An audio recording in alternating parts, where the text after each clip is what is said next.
समत्व ही योग कहलाता है। इस समत्व रूप बुद्धि योग से सकाम कर्म अत्यंत ही निम्न श्रेणी का है।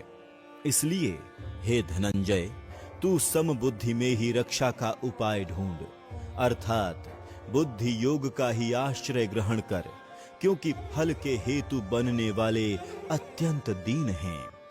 समबुद्धि युक्त पुरुष पुण्य और पाप दोनों को इसी लोक में त्याग देता है, अर्थात उनसे मुक्त हो जाता है। इससे तू समत्व रूप योग में लग जा। यह समत्व रूप योग ही कर्मों में कुशलता है, अर्थात कर्म बंधन से छूटने का उपाय है। क्योंकि समबुद्धि से युक्त ज्ञानी जन कर्मों से उत्पन्न होने वाले फल को त्याग कर जन्म रूप बंधन से मुक्त हो निर्विकार परम पद को प्राप्त हो जाते हैं। जिस काल में तेरी बुद्धि मोह रूप दलदल को भली भांति पार कर जाएगी, उस समय तू सुने हुए और सुनने में आने वाले इस लोक और परलोक संबंधी सभी भोगों से वैराग्य को प्राप्त हो जाएगा। भांति भांति के वचनों को सुनने से विचलित हुई तेरी बुद्धि जब परमात्मा में अचल और स्थिर ठहर जाएगी, तब तू योग को प्राप्त हो जाएगा, अर्थात तेरा परमात्मा से नित्य संयोग हो जाएगा। अर्जुन बोले, हे केशव, समाधि में स्थित परमात्मा को प्राप्त हुए स्थिर बुद्धि पुरुष का क्या लक्षण है? वह स्थिर बुद्धि पुरुष कैसे बोलता है, कैसे बैठता है और कैसे चलता है? श्री भगवान बोले, हे अर्जुन, जिस काल में यह पुरुष मन में स्थित संपूर्ण कामनाओं को भली भांति त्याग देता है और आत्मा से आत्मा में ही संतुष्ट रहता है, उस काल में वह स्थित प्रज्ञ कहा जाता है।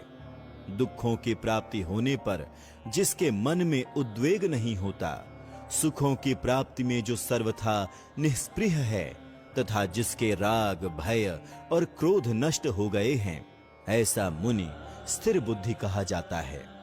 जो पुरुष सर्वत्र स्नेह रहित हुआ उस शुभ या अशुभ वस्तु को प्राप्त होकर न प्रसन्न होता है और न द्वेष करता है, उसकी बुद्धि स्थिर है। और कछुआ सब ओर से अपने अंगों को जैसे समेट लेता है, वैसे ही जब यह पुरुष इंद्रियों के विषयों से इंद्रियों को सब प्रकार से हटा लेता है, तब उसकी बुद्धि स्थिर है, ऐसा समझना चाहिए।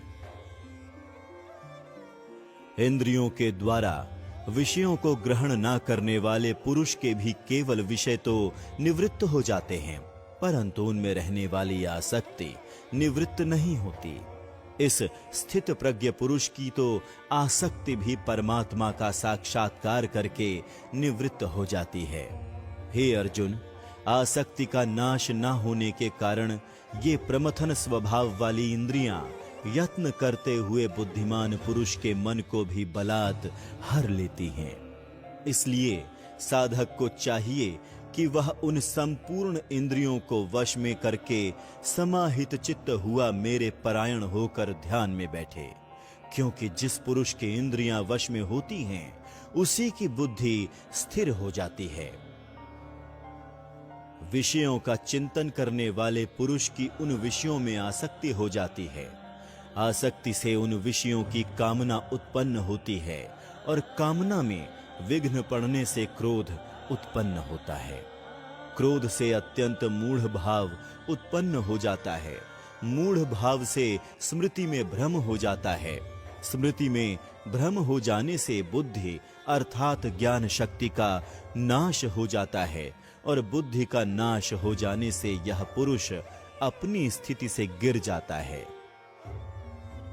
परंतु अपने अधीन किए हुए अंतःकरण वाला साधक अपने वश में की हुई राग द्वेष से रहित इंद्रियों द्वारा विषयों में विचरण करता हुआ अंतःकरण की प्रसन्नता को प्राप्त होता है।